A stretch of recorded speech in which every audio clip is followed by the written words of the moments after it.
हाँ मैंने 10,000 मैंने 200 मान कम আছে ফার্স্ট পেমেন্ট এতিয়া মানে ফার্স্ট পেমেন্ট হলে নেক্সট পেমেন্টটো আৰু এতিয়া রেডি হৈ আছে लोगोफोरनो फार्स्ट माने पेमेन्टजों मेथाइ जाहोनो होननानै मानसिफोरखौ एसे मिस्टि जाहोनोसै आरोना नै बेहाय मिस्टि लाबाय जोबोद माने इन्टारेस्टिं मोनदों दिनै फार्स्ट पेमेन्ट बख'बाय नालाय इउटुबनिफ्राय ओमफ्राय मिस्टि लाबाय मिस्टि जाहोनोसै मानसिफोरनो एसे नै दा लागासिनो दं आरोना अलरेडि बे दुकानाव अलरेडि बख'खांबाय आरो लाखांबायथाय थांनोसै नाजायोब्ला गासिबो जाफुङो आरोना गोबां रायजानोबो गोनां जागोन गोबां बुंजानो गोनां जागोन गोबां टाइमबो नस्थ' जायो आरोना दा बेफोरखौ माने समफोरखौ होनो हाबासो गासिबो खामानियाव साक्सेस जायो नालाय नाजायोब्लासो साक्सेस जायो बेखायनो बयहाबो नाजानाय लोगोफोर दिनै नोंथांमोननि अननायजों नोंथांमोननि सापर्ट होनायजों एसेब्लाबो माने इउटुबनिफ्राय साक्सेस जाबाय बा इउटुबनि फार्स्ट पेमेन्टखौ मोननो हाबाय आरोना फाइनालि इउटुबनि पेमेन्ट मोनबाय आरो फार्स्ट पेमेन्ट लोगोफोर नैबेनो ओमफ्राय दा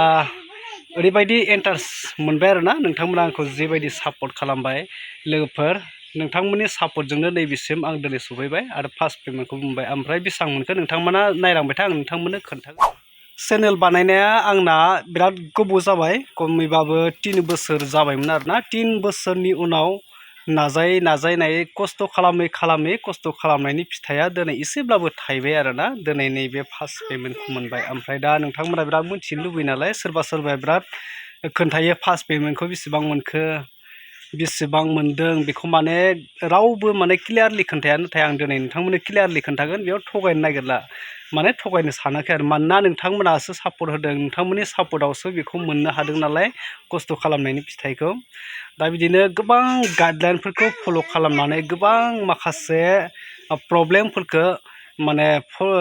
गोबां जुजिबोनानै दिनै साक्सेस जानायजों नैबे फार्स्ट पेमेन्टखौ मोनबाय ओमफ्राय दा USA डलार हिसाबै $122 ओमफ्राय 93 मोन आरोना 0.93 मोन ओमफ्राय दा हाबनाया जाहैबाय बेंकआव आंनिया 26 तारिखआव फैदों आरोना जुननि 26 तारिखआव फैदों ओमफ्राय जानायालाय मनिटाइज जानायाबो गोबावानो जाबायमोन बोसोरसेनि बारासो जाबायमोन आरो मनिटाइज जानाया होमब्लाबो माने पेमेन्टखौ मोनाखैमोन आरो डलार जानो बिराद माने लेट नांगौ जायोना फार्स्ट टाइमाव बिराद टाइम नांगौ जायो बिदिनो सोलोंबोनायावनो दा माखासे आइडिया बानायबोनायावनो दा माखौबा रोङा फार्स्टआव बेफोरबायदि माने बिराद प्रब्लेम दं आरोना इउटुब बानायनायनिफ्राय आरो माखासे गाइडलाइन्सफोरखौ मिथिया बेफोरावबो गोबां मिस्टेक जालाङो दा फार्स्ट टाइमाव मिथिया नालाय आं फार्स्टआव बेफोरबायदि चेनेलखौ बानायबाय ओमफ्राय दा बेफोरबायदि जागोनबो सानाखैमोन बा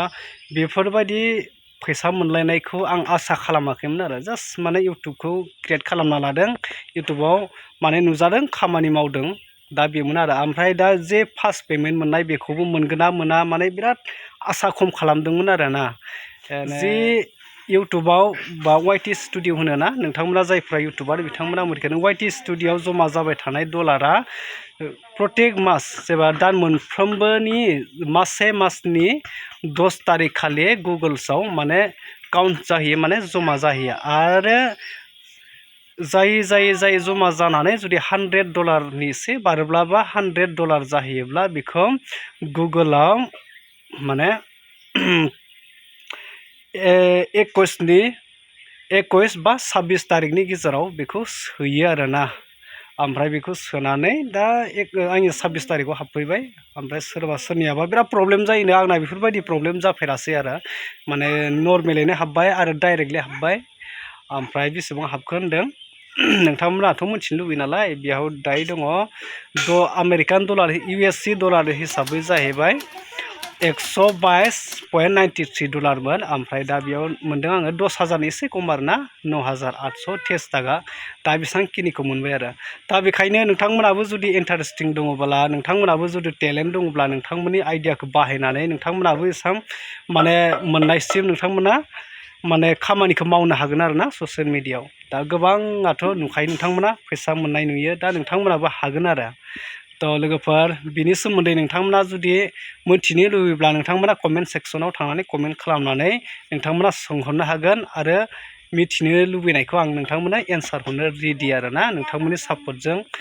मोननाय नैबे फैसा आं बिराद माने माखासे खरसा खालामबाय आरो फार्स्ट पेमेन्ट हिसाबै लोगोफोरनोबो मिस्टि बायदिसिना जाहोबाय आरोना मिस्टि जाहोनाय माखासे भिडिअ क्लिपखौ आं नोंथांमोननो होआसै आरोना ओमफ्राय स' बेखायनो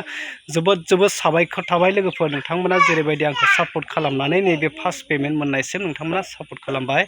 आरो नेक्स्ट पेमेन्टआ रेडि जागासिनो नेक्स्ट पेमेन्टखौ मोनोब्ला आं नोंथांमोननो सेयार खालामबावगोन आरोना सेकेन्ड पेमेन्टआ बेसेबां जायो थ' लोगोफोर नैबे खुसिनि रादाबखौनो आं नोंथांमोननो होबाय नोंथांमोना मा फोरमायनो सानो नोंथांमोना कमेन्ट सेक्सनाव थांनानै